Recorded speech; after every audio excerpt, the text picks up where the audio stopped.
Hi.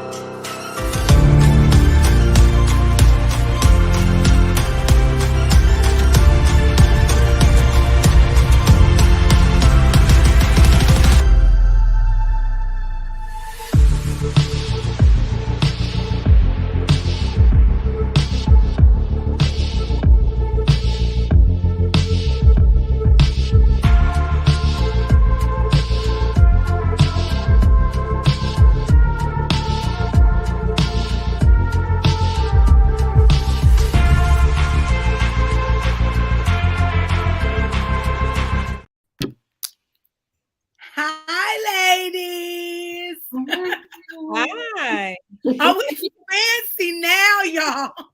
You ready, Kavina? 1, 2, 3. Happy birthday to you. Happy birthday to you. Happy birthday to Melissa. Y'all. Happy birthday. I can't sing so bad the dog came running. Oh, ladies. I love y'all, girlfriends. Y'all have made it a public announcement. Well, you know what? That's right. I forgot. We didn't even think like How was it? Oh, I love it. Thank you, ladies. Thank you. It's funny because there's been so much happening. My kids actually reminded me. I thought my birthday was actually, my days are a little off. So I thought it was like later on at the end of the week because it's normally around Mother's Day. So yesterday, I think it was either Ariana or Jalen, both of them. They were just like, "Mom, your birthday's tomorrow." I was like, "What?" I was like, "Already? I'm not even ready. Like, I got stuff to do." So, but it's been an amazing day. Thank you, ladies, so much. I really appreciate that. I appreciate the love. When I tell y'all, listen, Lord help me. Yeah. Help me, because the level of fired up I am about this book. So let's do our welcomes. I really don't, because look, we just went right into our little girl talk, like, hey, we went. Let's do our welcomes. Welcome to those who are tuning in on Facebook or YouTube, wherever you're coming in on. This is the it's hi Cheyenne. Let me shout Cheyenne out, y'all. Let me tell you, I love this girl. She is the sweetest. I met her at a ministry in Cherry Hill called the Restoration Place. And me and this girl, we've been sticking together like glue. And she is the sweetest. She's been reaching out to me all day. And I haven't been able to talk to her because between work and everything. And I told her, and she just reached out to me right when I'm about to get on the live. And I was like, Cheyenne, I'm about to get on the live, baby. I can't even talk to you. I said, but if you want to jump on, I'm going to give you a shout out. So she jumped on. So I just want to say, hey, Cheyenne, thank you, sweetheart. Oh, gosh. So for those of you who are just logging in or this is your first time seeing us, we are doing our book study on the Deborah Anointing by Michelle McLean Walters. All right. So at this moment, if you can tag your best girlfriends, share this link on your Facebook or share it in text message to your best friends so they can log in, because this is fire. Okay. What we are talking about is fire. We are calling upon women to stand and take their places in leadership. We all have a leadership. There is not one woman who has not been anointed for leadership. Okay. We are calling you to take your stand, to be established, to rise in your leadership position. And you know what? We just want to look, because I'm all fired up already. I am Melissa. I'm the founder of the Loving More organization, and I do have the Hey Girlfriend podcast. This was another broadcast thing that I had going on. I never even realized that it was still up there. So y'all need to check out the Hey Girlfriend podcast, because when I tell you, the Lord has been like, that's all I'm gonna say. Like, women's empowerment. This is for women entrepreneurs. We got all kinds of stuff. So please check it out. All right, let's go next. Ladies, introduce yourself over here. Hi, everybody. I'm Kavina, Creative Woman Gather. Yes. Collaborations, because we talked about that today. Come on, right here. Oh, Sharia, you're on mute. Sorry. Hi, I'm Cherie Andrews, owner of Taylor's Construction, LLC. Yes, ladies. And if you give me 1 second, I'm just going to go on myself and I'm going to grab the link and I'm going to share it on my Facebook page so we can get some more interactions here. But like I said, if this is your first time tuning in, I promise you will not be disappointed, because what we're talking about today is collaboration. And the first thing that popped up to me, right, because we're going to get into the book, but I was like, if I did not need this, because how many of us women just do things on our own? Because I could be a loner. I can do things my way, the straight way. Okay, never mind. I'll do it. Never mind. Never mind. I'll do it myself. Me all day. That's why I was like, no, I needed this because I need the power of collaboration. There's so much power within collaboration. That's part of what we're going to be talking about today. And if we get to chapter 8, y'all don't understand. Like, I was here fired up. I was shooting my mouth off at chapter 8, which is like a whole another thing. But let me share. Look, I can't do. Ladies, so start chit-chatting. What was the first thing that popped out to you when you started reading this chapter on collaboration? What did it hit? For me, it was like, stop trying to do things all by yourself all the time. That's what it said to me. Okay. What did it say to you? You talking about chapter 7 or 8? Which one? Chapter 7 with Barack. Okay, so one thing that stood out to me is position and how there is room for everyone. And we're talking about both sex as we're relating to authority and the things that I think looking for, like healthy collaboration, what we will find in a healthy collaboration, I think was one of the second things that stood out for me. That first, everyone has a position. Yes. What helps everybody has a position. Yes. Everybody, woman, male, everybody. Say it again.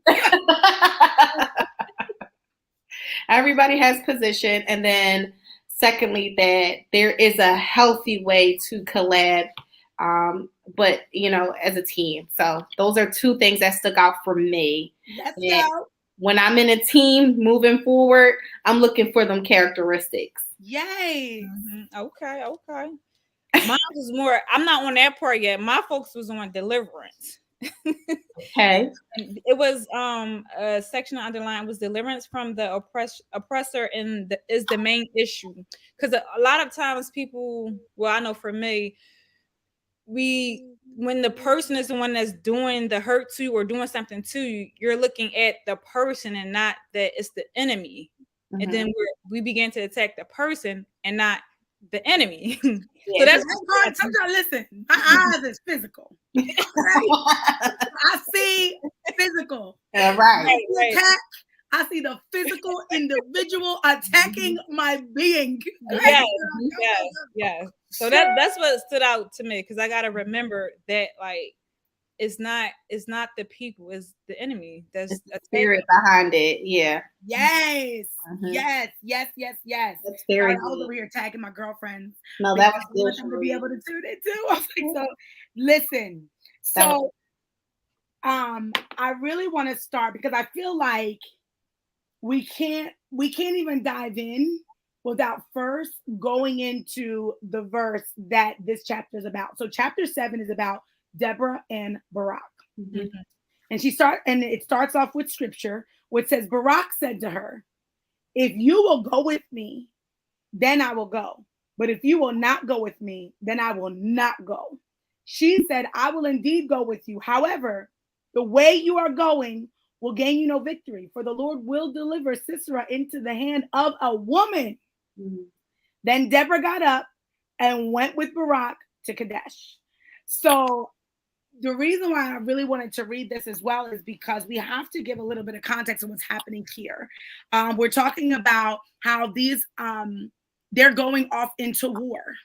And here you have this man who is an absolute general. He knows war. He knows war in his own understanding. He knows war. He knows strategy. He knows the right men to put where. He knows what men to bring together, what men to leave behind. He knows.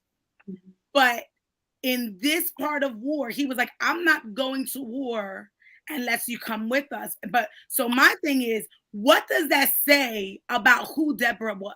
What does that say about what her presence, what he depicted her presence to be, right? And that's where we start off with chapter 7. It says that Barak, he was a great man of faith. He modeled and pioneered. So I always like to go back to these words, pioneering, because people use that word so lightly. When you're pioneering something, when you're trailblazing something, you're doing something that has not been done. Okay, that means this is I am creating a new way, and this was a way for women in leadership. And I happened to be in conversation today, and I was like, "You mean to tell me that all these many years ago, BC, that was the only time God saw fit to put a woman in leadership? No. Was it supposed to keep going? Yes. But that's chapter 8. I'm not even gonna get into it. I can get into chapter 8.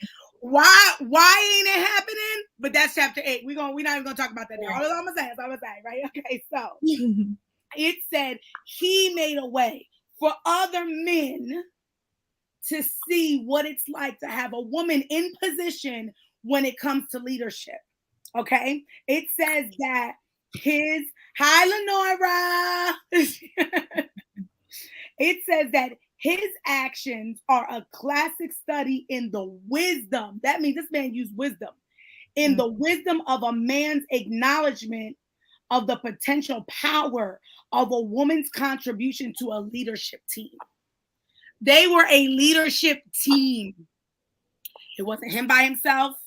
It wasn't her by herself. He saw the power and collaboration. He's like, listen, we can take my strategies, my leadership skills when it comes to leading men into war, but I want to use your divine strategy that you get from God, because I feel like when you come in with us, what your presence brings along is he needed something tangible. He wasn't afraid. He wasn't afraid. And I like how she describes it in this book, because it is often said about this man like he was this coward. But it wasn't a coward piece. This was God. He understood, like, nah, she got to be there and he wasn't worried about if deliverance was coming from him or not. If he was going to get the glory from it or not. That was not what he was worried about, right? So later on in the chapter, he said he knew that their combined efforts would ensure success as each brought their distinctive God-given strengths to the challenge. How different. Think about, and listen, if you have ever dealt with rejection, and what I mean is, you know what you've been called to, you know the gifts and talents that you have, you know how you operate in, but being rejected because you are a female, right? If you've ever been rejected, you know what that feel like. Like it brings irritation. It makes you mad. Some people makes them sad. It makes them feel hurt. Like they go through all these. But he said that he knew that their combined efforts, the bigger picture for him was, we need to win this battle. And I know together we can do that. He said it would ensure success as each brought their distinct and God-given strengths to the challenge. So he wasn't looking like, oh, you over here, you're a judge, you're a leader, you hear from God in ways that I don't. Yeah. So let me shush you and put you aside. He was like, nah, I need you on my team. That's what he said. I need you on the team. He was like, we got to create the dream team, because the bigger picture was winning the battle. Yeah, that's what it says. It says his priority was the welfare of the nation. Yeah. Yes. Yes. So on the bottom of page 69, it says, contrary to popular teaching that Barak was a coward, she says, I believe Barak was a man of faith who acknowledged the importance of the presence of God leading and directing him in battle. And again, it wasn't about what he knew. Because listen, I say this almost every time we come into this space where we talk about operating in our own understanding. Like, I'm a pro I am a pro, but this was like a lesson for him. And I'm learning my lesson. Like, I ain't going to war like he did. I got my other battles. You know what I mean? But his thing was, he's like, I don't want to do this in my own understanding. And none of them did. Mm-hmm. This is why they consulted her, like, what we going to do? This is why they consulted her to begin with. And it says, she said, I believe Barak was a man of faith who acknowledged the importance of the presence of God leading and directing him in battle. And Deborah was a woman with a high degree of spiritual insight and character, and was one of the few judges who was not corrupted by influence and success. So it says he recognized her, like he recognized his own position. Like, I know who I am. And she says, but I know that she operates in a high degree of spiritual insight. Let's get to these comments. How Lenora says, how often do we miss the mark because we're so busy making it all about? Like, for real. How often? And that's what I'm saying. Like, I'm tired. I don't want to repeat stuff. I don't like repeat battles. Yeah. I don't like battle to begin with. And now you tell me I got the repeat one. Like, I don't like that. That'll make me feel good. That's Yes, exactly. We missed the mark because we're so busy making it all about ourselves. And even last week, we talked about how God is just looking for the person who's going to stand there and let me be great. In other words, let God be great. Let God get the glory. Mm-hmm. Who's going to be that one? Because that's the one he's looking for. Yeah. He's looking for the one who's going to stand there and say, let God be great. Not you be great. Not you be honored. Not you be celebrated. Let me not even get into that. Not you be celebrated, but God be celebrated. Like, who's going to be that one? Because we don't see that too often nowadays. That's all I'm going to say. I'm not even going to get into that. I'm not even going to get into that. My eyes have seen too much. My ears have heard too much. Okay, so I like where it said, because it posed, when I read this, it poses questions, right? So it says at the top of page 70, her presence on the battlefield inspired and incited the soldiers for war. Her presence gave them confidence that God was with them in victory.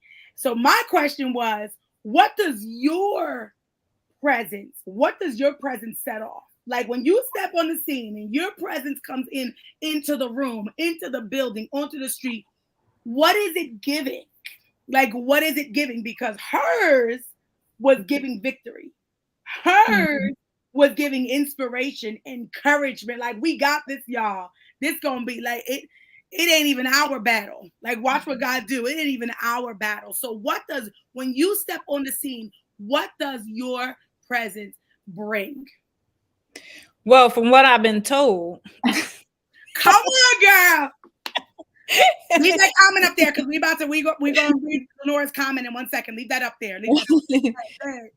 Just from what I've been told, and I guess the experiences that I've been through, I feel like my presence brings strength. Yes.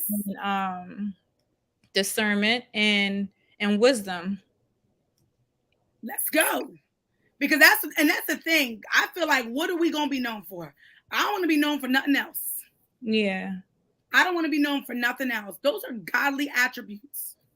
I don't want to be known for nothing else. And that's what she was, as I'm saying, like, no, she was known. What does your presence? And I'm going to tell you right now, a part of me, right? Because, I'll bring it to layman's terms, like what we like. So we're not going to, me and my girls, we're not about to go into this all-out war where we dressing in garb. But come for one of my girls. Right. I can't say that I'm immediately sitting under no tree asking for strategy. I'm like, who we going for? You know what I'm saying? Don't mess with my peoples, right? And then I'm the one in the back. Melissa, come back. Melissa, come back. Because again, like we said, team, right? Collaborate. Yes, because I'm telling you, yes. All right, Melissa, you acting like Peter. She like, I'm gonna take the sword out, cut the ear. I am. I'm cutting and asking questions later. Okay? I'm repenting after the fact. No.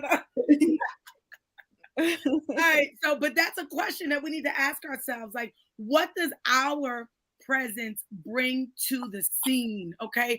When you are in battle, when you are at war, what does your presence bring to the scene? Whether it's in your with yourself, whether it's in your family, whether it's among your friends, what does your presence bring to the scene? There was a comment that I missed from Lenora. Lenora says, I give power, encouragement, confidence, transparency, love, and service. Yes, amen. Amen. And you know what? The world needs that. Like, seriously. Businesses need that. Schools need that. Communities need that. Family need all of that right there. All of that right there. All of it. Like, for real. So, let's see. So he goes on. When Deborah's response was about to Barak, when she added, the way you're going will gain you no glory, for the Lord will deliver Sisera into the hand of a woman. She says clearly, this was not a rebuke. Thank you, Lenora. This was not a rebuke. And that goes, I believe that goes for all of us when she said, I love her realness, because that's what we did. Like, yeah, amen, girl. So it says that it was not a rebuke. Deborah wasn't even referring to herself, but to the intent of God's intention. All right. She was prophesying about the unique outcome of this battle. She was also referencing the fact that God had reserved certain victories for his women warriors. He has reserved certain victories for us. So that's like, and even like a couple of weeks ago, we was all saying, listen, you won't be mad at who called me, who commissioned me, who placed me in position. Then you take it up with him. But there are victories that got my name on it. Okay. There's victories that got Kavina's name on it. There are victories that got Sharia's names on. There's victories that got Lenora's name, Shay's. There are victories that have our name on it. What you mad for?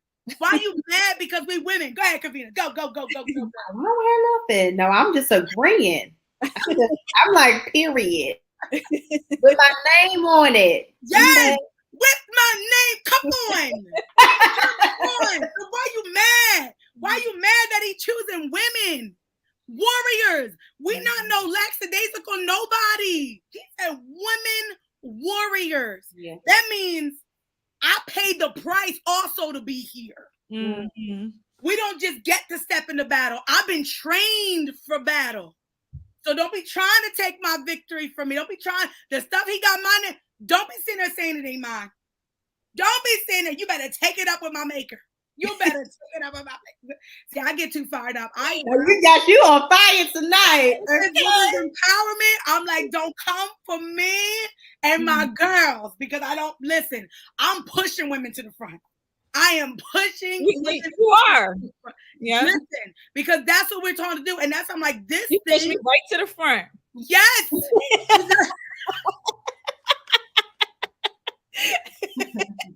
Yes. Because if this ain't an awakening, like, there is no way we're going to finish this book and be who we were before we started this. There ain't no way. Because I'm telling you right now, week after week, every chapter we cover, I'm telling you, God puts me to the test. He's just like, okay, now you got to live it. And something will pop up where I'm just like, oh. And even like the other day, I was like, Lord, help me, Deborah. I kept saying, help me be Deborah today. Help me be Deborah. Because there's rooms and things I got to walk in on. There are battles I'm walking in. Go ahead. He does, though. Like, you know, it takes time, but he does.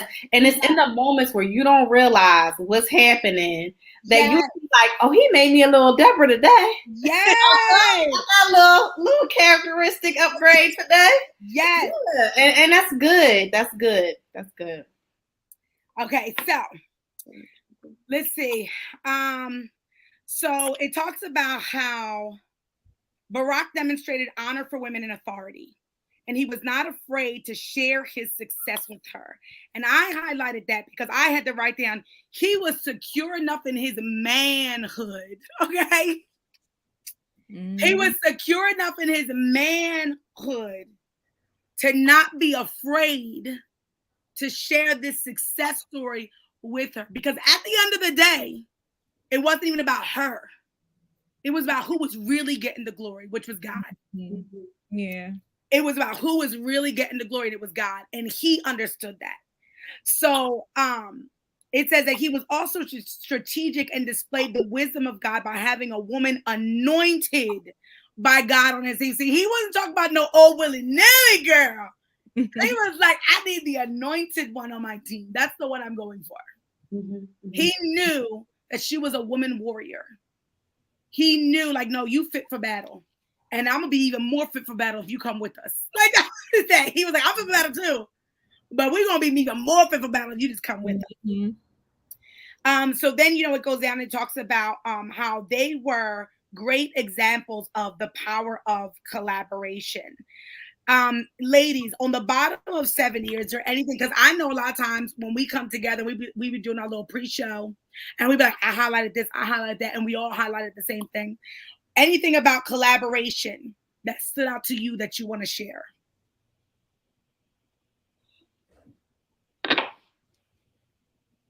I think the only thing for me was on the bottom of page 70, it says, some of us are afraid of the idea of working in collaboration with others because we feel threatened by it. And I think that is a reminder of how you have to really be secure in yourself when you're doing collaborations with other people. Because sometimes, if we be honest, it can be intimidating. Yes. If I see your gifts and you operate in your gifts, it doesn't mean that my gifts are little or small or they're not as important. They're just different. That's it. And how I operate them is going to be different than how you would operate your gifts. And you got to be secure in that. Yes. And I feel like this person is a threat when we're supposed to be collabing together. Yes. And I do have that outlined. Okay. I also have that outlined how she described collaboration, where it says collaboration means to work with one another, work with another person or group in order to achieve or do something. Collaboration is also the action of working with someone to produce or create something. And it says, if the body of Christ is going to meet its full potential, there must be new revelation and teaching regarding men and women working together in the kingdom. And that's where it comes in. I had that whole thing outlined. And it's absolutely true. We have to be secure in our call. We have to be secure in our gift. We have to be secure in our lane and in our placement so that we don't allow room for the enemy to start with this comparison, this comparison thing. Well, she do it like this or he do it like that, and I don't operate like that. We do have to get out of that. We do have to that. And the only way we can come out of that is reminding ourselves who God says we are. It's not about who anybody else and what they say and what name they call us, on what they said about us, even what we may have said about ourselves. We have to remind ourselves what God has said about us, because his word is absolute truth. It is absolute truth. And now, for myself was on 71, where it says we must loose ourselves from that superstar mentality and embrace humility. When I read it like that hit me, because I don't look at myself as being no superstar, but but I am the person that will do it and not ask for help. Okay, I'm gonna do it, and I'm gonna do it with the quickness because I have my control issues. That we working out. I feel like you can do it. Yes, but when I read it from a place of that's not showing humility, I was like, oh wait, so what's the opposite of humility? You mean pride? So I'm being prideful? Whoa, I don't like that P word. I don't want to be associated with that P word. So I had outlined that because that specifically spoke to me, that when I step into this mode of I could do it myself, I'll just do it on myself. And when I tell you, God has really been showing me how I cannot, because he really has to break that off of me. And mine is, it's not about the superstar mentality. It's I don't want to put anybody out of their way. Because I see how busy I am. I see what my schedule is like. I know, between my kids, myself, business, everything, I see how busy my schedule is. And so I don't want to ask somebody else for fear that I'm putting them out of their way and taking away from something that God, so I won't even ask. Yeah. See, that's different though, you know? Yeah. Even I will call that the unintentional version. Yes. Because I'm not saying what you're saying is wrong. I'm just saying you're doing it unintentionally. You have the heart behind it is different. Like I'm just, you know, I could do it so I won't have to put, you know, someone else in the way of it. Yes. Versus someone like, I am here and this is my show and you know this is about me. Let me step in the room. Yeah, that's different. The heart behind that is the superstar. Like it's about me, not God. Yes. And so your heart behind it is different. I just don't want to be putting people in something that they don't have room for, or you know, distract them unintentionally. Yes. Something that they're supposed to be doing. So yes. I think I realize it, but that's unintentional. So I think there's grace for you. Thank you, because you know I don't grant myself no grace, girl. There's grace.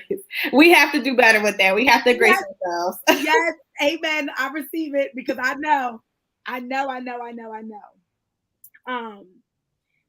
Another thing that I had outlined was when she said that Barack realized Deborah's potential to lead in the midst of crisis, and he knew that was valuable to the team's success.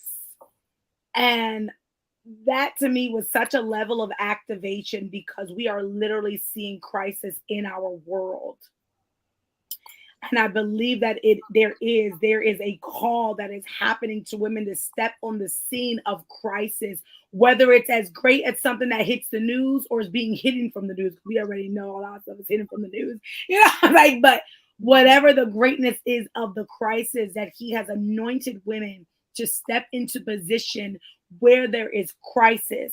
Okay. And they are going to be a valuable team player that will help them lead, that would help them get to victory.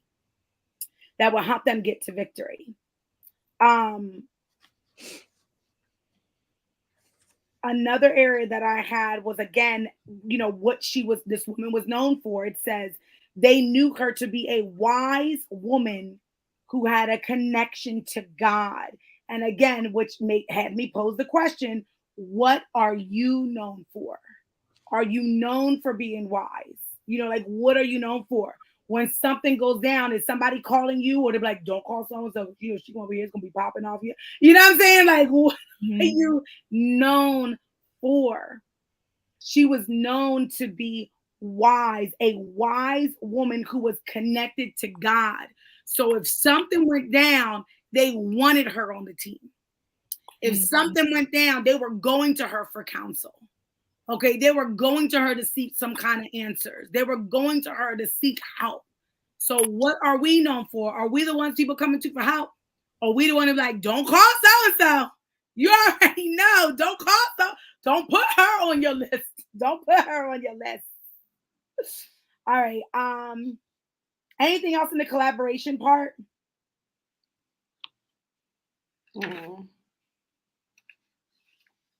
The last thing I had there is this collaboration is about bringing your many gifts to the table and sharing them in pursuit of a common goal. It's about bringing your ideas, your passion, your mind, heart, soul to your leadership and culture. And that just even speaks to me about what we do here, like on this live. You know, we are women who represent different things, different backgrounds, and we're all, you know, we're multi-gifted, multi-talented, and we bring all that when we come on here, as we share and as we share our stories, and we're transparent. And so to me, I feel like the common goal that we have is to activate the leader within women, those women who have been sitting silent, the women who have been sitting behind the scenes, pulling them out to be seen. And why? Because we had to go first. Because we're doing this. You know, I was like, and it's like he's telling us, like, okay, well, if you want to sit here and get them to, you got to do it too. Yes, Stacey Fountain says, what sound does your life make? Our life should speak to who we are. Exactly. Absolutely. Let me see. So the next portion here, it talks about effective elements of ministry, and there was just really one portion that I had that really stood out to me, and it's where it talks about what a team is, and it says that a team can be defined as a group of people who are laboring together in unity in an organization, in an organized way to accomplish a common objective. Okay, and that's on page 72, towards the end of the first paragraph. A team can be defined as a group of people who are laboring together in unity in an organized way to accomplish a common objective. So the unity in itself speaks volumes. It wasn't about you, me, Kim. I don't like this one because I don't like that one because the way they look or the way they talk or the way they do that. Because we see this pettiness. And I'm going to say this. We see this pettiness in organized places. I'm not going to do the cha-cha. Okay? Don't say it. But I'm saying we see it. And we supposed to be the difference. Go ahead, Sharita. I know my computer clicked off, but like for my experience, like when you talk about like collaboration and what did you just say at the end? You said something about working together as a team. Yes. And a team can be defined. Yeah. So for you know how you're saying like for as the church place or like the workplace or just I say church. You did. Thank you. No, I'm just thank you, ma'am. I said but go ahead, go. Somebody had to say it. Come on, Deborah. Well, what I'm saying is like all of these places have collaboration. So what I'm saying, what stood out for me is like when I was thinking about it, like my collaboration was like my blended family. Ooh. Like that was because I go to church, but I feel like most of my experiences is through like my family experiences or whatever. And having a blended family, you have to collaborate, right? Yes. And then also when Deborah said, I mean not Deborah, the lady that wrote the book said she said like often sometimes you don't want to collaborate because you might feel like you might not get the credit. And that did stick out to me. And not that I want the credit like, oh, it's me doing it. But it's just like, do you see me? Like I'm here too. Like that type of credit. Not like to be all I'm in front, it's me, I did it. Not like that, just like acknowledgement. Or it's like if I do this, it's like I say if I raised you for this 18 years, like you can decide to say, well, I don't want to talk to her or I don't want to deal with her. So it's things like that might play on your head because it's like, okay, well, you might not be the biological parent or you're putting all the effort in and the time. And then it's like, at the end, it's like, well, do you get some type of credit? You understand what I'm trying to say? That's the stuff that your conscience plays in your head. Yes. But what I'm trying to say is that I had to let go and let God, right? Because don't look at yourself because we're not collaborating for ourselves. It's for, like you said, we're coming together to create something for a sole purpose, which is the child, and then everything else will work itself out. Yes. Yeah, that's good. And I think in your situation too, Sharia, unintentional. Yeah. There's grace for you too, because it's not like you're like, oh, I'm here, you better give me some credit for all period. I didn't pay for this, that, and the third. You just want to be acknowledged. And I think there's grace for that too. That's just unintentional. Like we still as humans have feelings. Right. I don't think those are ever be dismissed. And the greatest thing that we can do is just take those feelings constantly to God. And he'll do that nudge and that reminder, like, I know what you're feeling, but it's not about you. So he did. And that's crazy because it's like, I don't like now I can say like through that experience, like that was all in my head, right? And then it's like just do the job, right? Like I got you, just do the job, right? So as I just started doing the job, you had one job. Ringing in my head. Go. So as I just begin to not focus on that, bring it to God, let it go, and do the job wholeheartedly, those things begin to just come. naturally from each side. Yeah. I think one thing that helps me is I've come to the conclusion that there are some things that I just will not be recognized for, and I have to be okay with that. Yes. And even with my children, with my family, on my job, I can't even tell you how many times that I done did the same thing as somebody else, and this person got the credit, and I didn't get no credit at all. You didn't even send me an email. Like, girl, I see you. Like, nothing.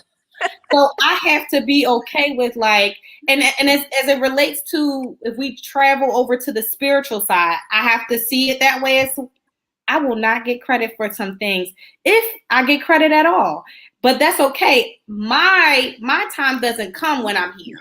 What the word says, that's what the word says. I get my credit later. Right. Yes. And I gotta be okay with that because the reality is the flesh yearns for some things. Yes, it does. I want to be noticed. I want to just be seen. That's it. Just let me know you see me by, saying something. And sometimes it's not going to always happen. And you got to sit with it and be like, okay, easier said than done, though. I know. You're absolutely right. And you just clicked in my head. What I had stopped doing was trying to seek acknowledgement and credit from people and say, you know what? Why am I seeking it from these people? And I know that's I'm right. gonna just seek it from God. Yes. You gotta be like, God, you see me? You see me, right? Okay, that's it. Yes. Yes, he saw me. And he honors our sacrifice, and he honors what he does. I believe he does. I believe he honors what we do for him. I believe that. So when it's time, it'll happen. And even if you don't, it's okay. Yes, it is. Yes, it is. Yes, it is. I think the greatest thing is to know also that we're accomplishing what we're supposed to accomplish. We're doing what we're supposed to be doing, regardless of anything else. And I love that you brought the family portion in on the Sharia, because that's big. Because when we do think collaboration, you do think a lot of time of different organizations coming together, people coming together within an organization. But to bring the family piece, that is missing. You don't see, there is a lot, we know the enemy comes to destroy families anyway. So any way that he can get his foot in the door, you don't see so many families collaborating and making sure that their family is great and taken care of, and making sure people down the line that's coming, we talking generational wealth things, and it's not money. Now, I'm not talking about money, generational wealth, is what I'm talking about. But we're setting this tone, right? And we don't see that so much. And a lot of times, families don't talk to each other. And if they do, it's fighting. It's, they don't want to come together. They don't want to help. They don't want. So I feel like that's a very big thing. It's like knowing that there's a greater purpose when we all come together, right? When we all come together. I like how when they talk a little bit about what honor is, and it says that Barak honored Deborah's position in society, and Deborah honored Barak's authority as commander of the army, and she allowed him to walk in his authority to gather the men for battle. In other words, she played her part, and in no way that she tried to hone in on his part. And he played his part, and in no way that he tried to hone in on her part, because they had the understanding, we both got a job here. They different jobs, but we both got a job here. And I like that she said this was not an example of a woman doing the job because a man would not step up. Rather, it was a godly woman called by the Lord, sharing God's word in the manner and order God had clearly outlined. In other words, when she told them, okay, boot up, it's time to go ahead and go. We're going to war now. He said, now, get up, let's go. So she played her position when it came to instruction, when it came to divine timing, when it came to divine strategy. And he played his part as commander, as general, and brought them together and did what they needed to do. So they both played the part, but because they came together and collaborated, the greater thing was the freedom of a nation. And we see where she speaks about that on page 73. Deborah and Barak understood the purpose was to set a nation free. It wasn't about them getting glory. It wasn't about them being known like, oh, we finally out of this thing. Like, no, it was about setting a nation free. And it says we must cultivate the same determination today. There must be a recalibration of purpose. That means something is out of line. Mm-hmm. There must be a recalibration of purpose and true assessment of the heart and the mind of the Lord as it relates to women in ministry. Okay. And she say ministry. Ministry is not church. That's something different. Ministry is what we do when we come out and we are interacting and doing. We out here being Jesus in the streets. Like that's what it is. Ministry is being Jesus in the streets. That's what that is. All right. So, but when she says there needs to be a recalibration of purpose, that means something fell off. Something's out of line. We need to recalibrate it. All right. And a recalibration of purpose. Why are we here? What am I supposed to be doing? What is this season about for me? Because it's all well and good. We'll do things, you know, for our families and money wise and housing wise and whatever. But there's a greater calling to us as kingdom citizens. What is your job in this season as a kingdom citizen? It's time to recalibrate. Like we got to recalibrate. We got to get focused. That should be the primary focus. If we seek that first, all that other stuff will be given. But we got to seek kingdom first. Kingdom first. Kingdom first. Let me see. Anything you ladies have there between those pages? I do actually. I think the one part that stood out for me is her connection with collaboration and the Trinity. Yes. The level of equality among the Trinity should be the same way we see equality within our collaborations. Yes. Not even just that, but in our relationships. Yes. Like with our parents, with our children, on our jobs, because we can always, like you said, see collaboration and related to organization when, like Cherie was saying, within the family, in our communities, at the schools, whatever. Yes. Knowing our place, just as the Trinity. And that's awesome because they never step out of line. They flow so freely. Come on now. Can we talk about the freedom? Come on. Freely. And they not jealous of each other. Come on. His glory. I do something different. He do that. That's not my job, but that's my home. That's him. Listen. Right there. That's him. That's not me. Let me show you where to go. Yes. Mm-hmm. Yes. Come on. They operate, they flow. Yeah. Freely, in collaboration, in unity. Come on. Come on. Let me see. I had I talked to just this part where it talks about the effectiveness, where it says if we're going to work, this is at the bottom of page 73. If we're going to work in an effective male-female team ministry, and I also wrote industry. Mm-hmm. If we're going to work in an effective male-female team ministry or industry, we must be careful not to go beyond the measure of rule and authority that has already been given to each one of us. Mm-hmm. There should always be a set team leader. It talks about when you go beyond your set measure, you lack grace and authority. And I was like, oh. Mm-hmm, mm-hmm. So when I go past what I'm supposed to be doing, I'm operating in a place of lack. Yeah. So it says you lack. Because you're out of order here. Yeah. Yeah. Don't get started on the order stuff. Yes. Out of order. And it says we must remember that all members of the team are not gifted the same and do not operate with the same measure of faith. Deborah had incredible faith in God. And that's the thing I say, and it brings back to what the body is. And let me tell you something. Oh, Lord, help me. Let me say this. So we hear a lot what the body's comprised of different parts. We talked about the different gifts, right? We've heard it. It's been taught. It's been preached, but yet we still step into the same situations where we're still battling jealousy, envy because of gifts and talents. And I'm not talking about the world. I'm not talking about the world. I'm talking about those who we've received the instruction. Like, listen, the body has all different parts, all different members, all different functions. They all work together for what? The one purpose, right?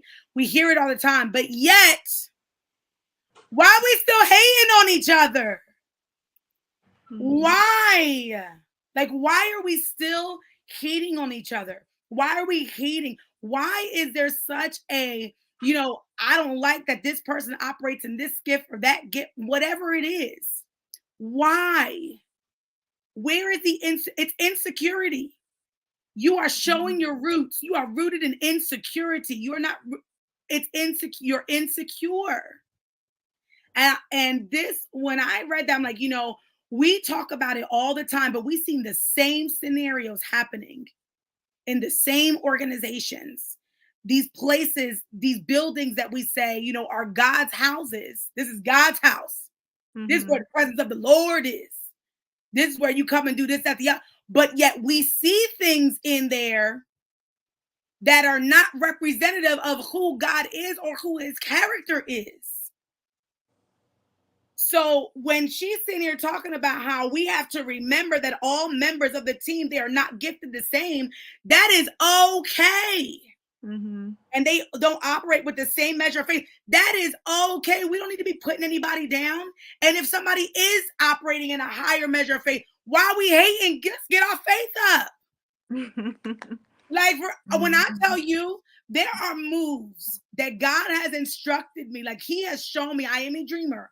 Okay, I have visions, I have dreams. He reveals himself to me. He reveals plans to me. And when I told you that last week the Lord was telling me that I needed reinforcements, he wasn't talking about people. He was talking about me. He was talking about me. He's like, you got to get your faith up for this next move. For this next move, you got to get your faith up. And I was like, well, I'm scared now. What's that mean? What's this? Right. What's the step look like? How big is it for this next move? What move is this? But I'm not going to hate on somebody that got there because they got their faith up. I'm going to get my faith up. He told me I got to get my faith up. I'm going to get my faith up. Doesn't mean I lack faith, but I lack the measure of faith that's needed for the next move that he's trying to usher into my life. There is no, and let me tell you something. That's the only thing I'm worried about. I'm not worried about anybody else and what they're doing and what they've been called to, unless it's collaboration. Like, I'm your yay sayer. I'm gonna cheer you on. I'm not gonna badmouth you. I'm not wishing no down. I'm not gonna demonize you. I'm not gonna do all that. I'm not gonna do all that. I'm gonna do what I know what my gifts and talents are. And I'm secure enough in the God who has called me and who has gifted me that I don't have time to hate on you and your gifts and your talents. And that should be the stand of kingdom citizens. We ain't got time for it. We need to recalibrate, y'all. We need to recalibrate. Okay. Let me get off of that. The last portion in this, and we can end with this chapter because we do have chapter 8. However, that thing is, when I tell you, if y'all see my notes, I don't know if y'all can see what I wrote about that chapter. Let me see, where is it? I put too hot to handle. When I tell you, that chapter 8 is too hot to handle. Like, I read that thing and I said, I'm gonna tell you right now, I want to ask Miss Ma'am here what level of warfare she wrote that she went through when she wrote chapter 8. You want to talk about freedom ring? I said, girl, you over here trying to set women free and walking in their godly authority and purpose and stepping into leadership positions. I know you don't went through hell and back. I know, because you ain't sitting here saying no women free. You know the enemy didn't want that. Oh, she talking about religious leaders? Listen, I want to know the warfare, girl. I need to know the warfare you don't went through. All right, anyway, let me finish. Let's finish. So the last part it talks about the diversity of gifts in the administration. It says diversity of gifts and administrations make up the complexity of every team. But the key to unity is for every member to submit and align with the established order. In other words, we all come together with our gifts and talents. We are all multi-gifted, multi-talented. We all possess leadership qualities, but there are ranks. Where do you fit in the rank? Where do you fit in the rank? All right. There has to be an order that is established, or there will be disorder among the members, among the group. And then recalibration of purpose has to happen again, because we done lost sight. I like that the part that I outlined was we must learn to minister and service the Lord by serving his people. And that goes for everybody. And one of my biggest pet peeves right now is this celebrity status that we are seeing amongst Christian leadership. They have become untouchable. Okay, I don't want to sit amongst the crowd. I don't want to be amongst the crowd. I don't want to do it. That was not Jesus. That was not Jesus. And, I go back to this Mantle Conference. One of the speakers there, we had an opportunity. We just crossed paths and we had an opportunity to sit down and have a meal together. And he did a level of pouring into us when he's about to go speak to like thousands, 7,000 people, but yet little or less, he's sitting at the table pouring into us. And he even talked about it, because I was like, that's one of my pet peeves. He said, that's not godly. That's not what we were called to do. We have been called to be amongst the people. And that's what they say. When Jesus was walking through the crowd and he's like, who touched it? What do you mean, who touched you? You don't see all these people all up around you? Squeezing up you, touching. He was touchable. He made himself tangible, touchable, available. He served. He was not no celebrity status. His disciples was not his security team. They were learning. He said, I'm listening. Look, do as I do. Watch me walk. Follow my steps. Follow my footsteps. Do as I do. He didn't shun nobody. He didn't push nobody away. He catered to the need. He served. And we are living in a time that is so sad, where there is this celebrity status type of Christian leadership. I don't even want to call it that. We can call it that because we're not talking kingdom, because kingdom citizens don't do that. Kingdom citizens are here to serve. They're here to be touched. They're here to be available, because that's what they were called to. And we didn't call y'all. The people, we didn't call you or commission you. God did. So your instruction should be coming from him. And he gave us the ultimate example, Jesus Christ. He ain't had no security team. No, when Todd Tribbett, oh my gosh, I was like, oh my gosh, Todd Tribbett talked about that. When I tell you, and that's, I was like, oh my gosh, to see the level of breakthrough or outpour that the Lord's just been doing in him. And I'm like, no, he is literally commissioning people to bring it, to recalibrate, because we done got off course, y'all. We done got off course. And it says, we must learn to minister and service the Lord. This is how we serve God. We serve people. Stop getting people to serve you. Leadership has become a thing where the sheep got to serve me, not me. That's a no. That